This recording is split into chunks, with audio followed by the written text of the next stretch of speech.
Social media and democracy के बारे में पार्ट वन तक हमने बात की थी। पार्ट वन में हमने बात की थी कि अगर सोशल मीडिया को रेगुलेट नहीं किया जाए, अगर स्टेट्स पर्टिकुलर मेयर्स को डिप्लॉय नहीं करती in order to regulate in ensure responsible usage of social sites, then उस केस में सोशल जो हमारे पास प्लेटफॉर्म्स हैं they can become weapon of mass disruption to disturb democratic progression in societies like Pakistan, which is considered as a polyglot।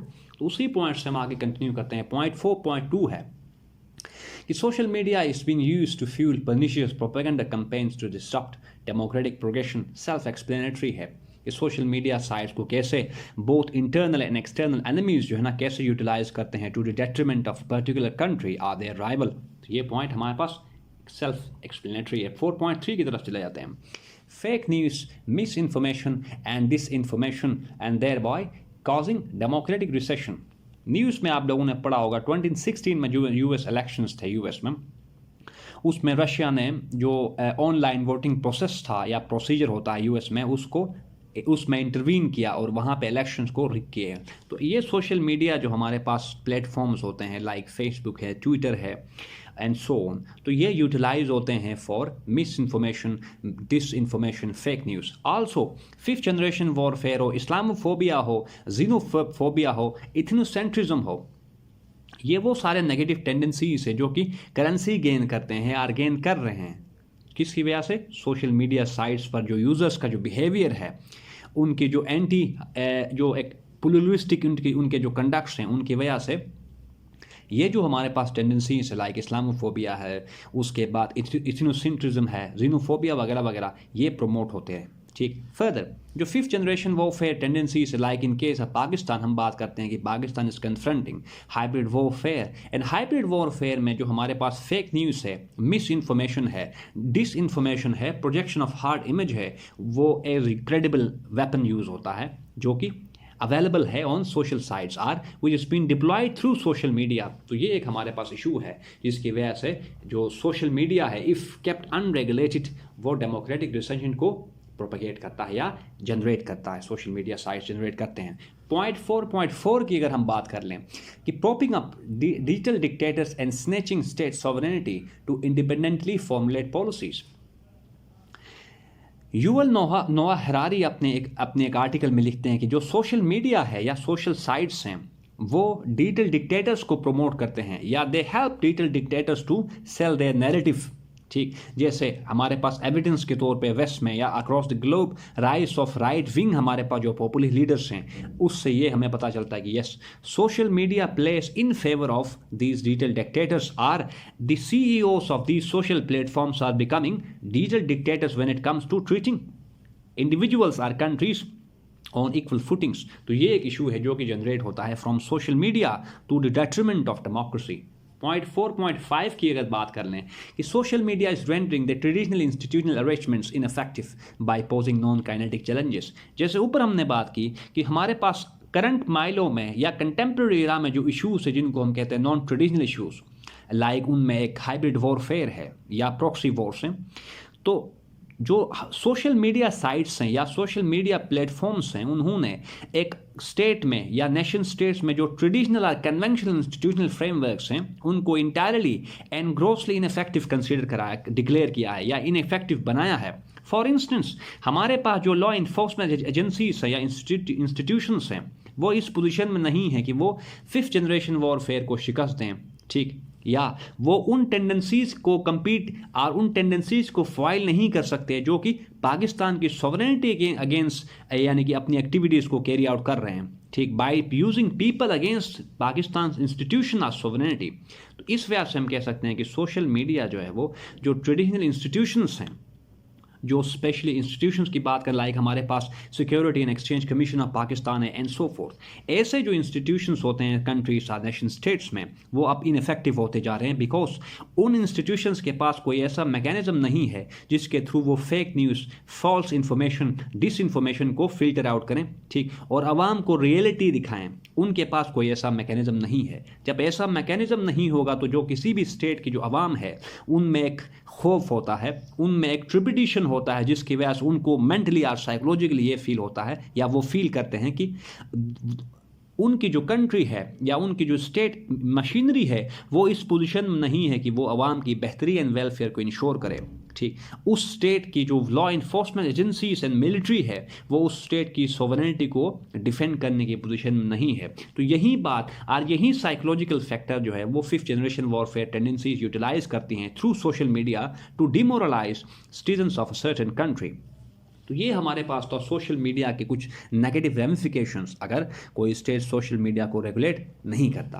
Point 5 की तरफ चल चूँकि हमने देख लिया कि यहाँ पे इश्यूज जो थे वो हमने मेंशन किए certain issues and you can add more to the list. अब हम देखेंगे अब अपनी फिफ्थ हेडिंग में हमारे पास क्या पॉलिसी मेयर्स हैं, जो रोड ब्लॉक्स हैं या जो चैलेंजेस हैं vis-a-vis social media and democracy, या जो चैलेंजेस जनमिनेट होते हैं out of an unregulated social media to democracy, उन चैलेंजेस को कैसे रेगुलेट करें, हमारे पास क्या मेयर्स हैं। तो पॉइंट 5.1 हमने लिखा है कि establishing new institutions and building capacity of existing ones to curb cyber crimes, disinformation campaigns and anti state propaganda. तो जो भी स्टेट जिसको लगता है कि वो फिफ्थ जनरेशन वॉरफेयर और मिस इन्फॉर्मेशन और फॉल्स इन्फॉर्मेशन का शिकार है, उसको चाहिए कि जो एग्जिस्टिंग इंस्टीट्यूशंस हैं उनकी कैपेसिटी बिल्डिंग करें, फर्दर ऐसे इंस्टीट्यूशनल फ्रेमवर्क्स को इस्टेब्लिश करें या कल्टीवेट करें जो कि सोशल मीडिया और साइबर क्राइम जैसे इश्यूज को डील करें। एक हमारे पास ऑप्शन ये है। पॉइंट 2 की अगर बात कर लें, prioritising digital connectivity and education, ये बात डन है कि हमारे पास जो जिस इरा में हम रह रहे हैं ये फोर्थ इंडस्ट्रियल रिवोल्यूशन का इरा है। इस इरा में सिर्फ वही कंट्री या सोसाइटी सर्वाइव और एग्जिस्ट कर सकती है जो कि जिसमें टेक्नोलॉजिकल जो बेस है वो काफ़ी सोफिस्टिकेटेड हो, ठीक, जिसमें result oriented and objective driven research and development हो, उसी कंट्री का सर्वाइवल यहाँ पे पॉसिबल है। तो इस वजह से पाकिस्तान जैसी कंट्रीज तब तक अपनी security and survival and wellbeing को इंश्योर नहीं करवा सकती जब तक पाकिस्तान में जो एग्जिस्टिंग एक डिजिटल डिस्कनेक्ट है, जिसको हम कहते हैं डिजिटल अपार्थाइड, उसको ब्रीच और कम नहीं किया जाता। फर्दर एजुकेशन मतलब ये कि पाकिस्तान में अगर लिटरेसी रेट अगर हाई नहीं होती तब तक आवाम को नहीं पता चलेगा कि रियलिटी क्या है, आवाम को नहीं समझ आएगी कौन सी न्यूज़ रियलिटी के करीब है और कौन सी फॉल्स इंफॉर्मेशन है। ठीक, अब जब आवाम को राइट एंड रॉन्ग में डिफरेंस नहीं पता होगा तो उस केस में एक ट्रस्ट डेफिसिट जनरेट होगा between government and it's subjects. ठीक, तो इस वजह से हमें या गवर्नमेंट को ये चाहिए कि वो पाकिस्तान में यूनिवर्सल पेनिट्रेशन ऑफ इंटरनेट को इंश्योर कराए, डिजिटल कनेक्टिविटी की तरफ चले जाएं। लाइक पाकिस्तान ने कोई थोड़े टाइम पहले एक पाकिस्तान को विजन 2025 था जिसमें ये कैटेगरी के लिए बताया गया है कि पाकिस्तान 2025 तक एक डिजिटल इकोनॉमी को जर्मिनेट करेगा। फर्दर एजुकेशन को जैसे हम टाइम एंड अगेन बात करते रहे, जब तक हमारे पास जो एजुकेशन है वो एक क्रिटिकल नेचर की नहीं होगी, ठीक, रिजल्ट ओरिएंटेड नहीं होगी, मार्केट ड्रिवन नहीं होगी, तो उस केस में जो सोशल मीडिया के जो नेगेटिव रेमिफिकेशंस हैं उनको हम डिफेंड या उनके अगेंस्ट हम कंपेयर नहीं कर सकते। एक पॉइंट ये है। आगे अगर चले जाएं, पॉइंट 3 में लिखा है promoting consensus based and pluralistic political environment to devoid nefarious tendencies. जैसे कि हमने ऊपर भी बात की थी कि पाकिस्तान एक pluralistic and multi ethnic society है, यानी पाकिस्तान एक ऐसी सोसाइटी है जिसमें डिफरेंट रीजनल और डिफरेंट इथनिसिटी के लोग यहाँ पे मौजूद हैं, डिफरेंट लिंग्विस्टिक जो हमारे पास लोग यहाँ पे मौजूद हैं, डिफरेंट रिलीजन के, सेक्ट के, कास्ट एंड सो फोर्थ। तो डिफरेंट हमारे पास यहाँ पे सोसाइटीज़ हैं जो कि मिलके एक पाकिस्तान की नेशनल सोसाइटी बनाते हैं। तो इस बात को इन व्यू रख के हमें चाहिए कि जो भी यहाँ पे पॉलिसीज़ बने वो कंसेंसस बेस्ड हों। पॉलिटिकल जो इन्वायरमेंट है जिसमें हमें एक एवर एग्जिस्टिंग जो एक टर्मोइल एंड कैओस नज़र आता है, पॉलिटिकल लीडरशिप को चाहिए कि वो मिल बैठ के इन जैसे इश्यूज़ को रिजोल्व करें और जो पाकिस्तान का जो पॉलिटिकल इंफ्रास्ट्रक्चर है उसको प्रायोरिटाइज करें, उसको बिल्डअप करें, ताकि पाकिस्तान में पॉलिटिकल जो स्टेबिलिटी है उसकी वजह से इकोनॉमिक स्टेबिलिटी आए और ये दोनों एलिमेंट्स कंबाइन होकर डेमोक्रेटिक प्रोग्रेशन को इंश्योर कर सकें। नेक्स्ट, मैस मीडिया को हमने डिप्लॉय करना है as a deterrent to neutralize weapon of mass deception. जैसे कि हमें पता है कि सोशल मीडिया और मैस मीडिया ही वो टूल है जिसको डिप्लॉय किया जाता है टू डिमोरलाइज और to threat sovereignty of a country. तो इस वेपन को काउंटर करने के लिए हमारे पास जो काउंटर वेपन है वो सोशल मीडिया ही है। पाकिस्तान और हर वो कंट्री जो कि फिफ्थ जनरेशन वॉरफेयर का शिकार है या जिसकी डेमोक्रेसी सोशल मीडिया की वजह से डिरेल हो रही है, उसको चाहिए कि वो सोशल मीडिया प्लेटफॉर्म्स पर ऐसे फायरवॉल्स को इस्टेब्लिश करें जो कि उस कंट्री को उन इवेंट्स से और उन नेगेटिव जो रेमिफिकेशन से उनसे बचा सके जो कि उस कंट्री के डेमोक्रेटिक एवोल्यूशन को इम्पीड करते हैं। Next, shedding away start scrap syndrome vis-a-vis policy implementation. Simply Pakistan में चाहिए कि जो पॉलिसीज़ यहाँ पे हैं वो एक प्लुरलिस्टिक नेचर की हों। पॉलिसीज़ ऐसा ना हो कि एक सेक्शन ऑफ सोसाइटी को बेनिफिट पहुँचाएं और दूसरों को जो है ना वो मार्जिनलाइज साइड लाइन करें।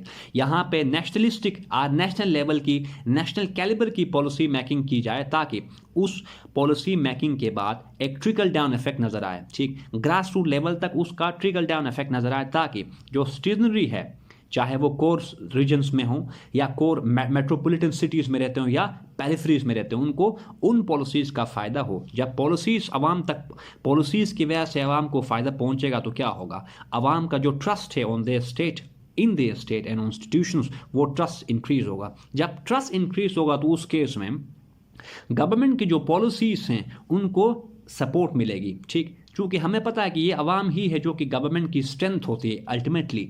तो इस केस में चाहे सोशल मीडिया और फिफ्थ जनरेशन वॉरफेयर टेंडेंसीज हो या कोई एक्सटर्नल एलिमेंट हो, पाकिस्तान की नेशनलिटी, पाकिस्तान की इंटेग्रिटी एंड पाकिस्तान की जो सॉवरेनिटी है उसको ब्रीच नहीं कर सकते अगर पाकिस्तान की स्टेट एंड पाकिस्तान के जो नेशनल्स हैं उनके बीच में ट्रस्ट का एलिमेंट सॉलिडिफाई होता है। ठीक, आगे चलते हैं। Point 6, voicing against non democratic practices on social media by mobilizing intergovernmental organizations। जैसे कि इस्लामोफोबिया के केस में OIC पर्टिकुलरली पाकिस्तान ने बहुत ज़्यादा कोशिशें की, जिसका नतीजा ये मिला कि अब हमने एक जून 15 जुलाई 15 आई गेस जून 15 को इस्लामोफोबिया डे कंसीडर किया है UN ने, ताकि दुनिया को ये बता सके कि एक ऐसा इवेंट है इस्लामोफोबिया, या एक ऐसी डेवलपमेंट है जो कि इंटरकल्चरल जो हमारे पास फोर्ड लाइन्स है उनको टर्न आउट करता है इनटू वॉर्स। ठीक, तो ऐसी कोशिशें पाकिस्तान एंड बाकी जो डिफरेंट कंट्रीज उनको करनी चाहिए कि जो हमारे पास IGOs हैं उनके थ्रू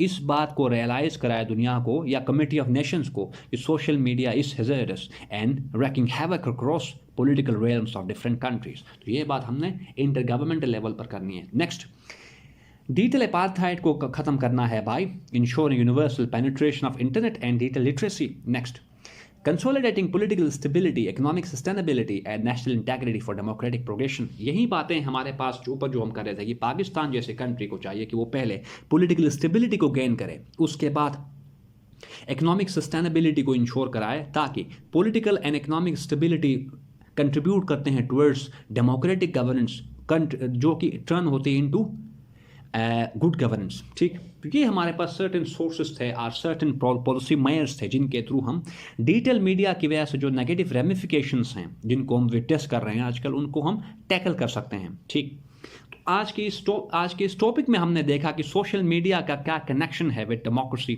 फिर हमने देखा कि कैसे सोशल मीडिया को डेमोक्रेटिक प्रोग्रेशन के लिए यूज़ किया जा सकता है। नेक्स्ट हमने एक अपनी मेन हेडिंग में देखा कि कैसे एक अनरेगुलेटेड सोशल मीडिया जो है वो हैवक रैक करता है या नुकसान पहुंचाता है किसी भी कंट्री की डेमोक्रेटिक हेल्थ को और एवोल्यूशन को। फिर उसके बाद हमने कुछ सर्टेन पॉलिसी मेयर्स यहाँ पे प्रेस्क्राइब किए as to how certain country, how a nation should deploy certain policy measures to navigate the challenges erupted from misuse of social media.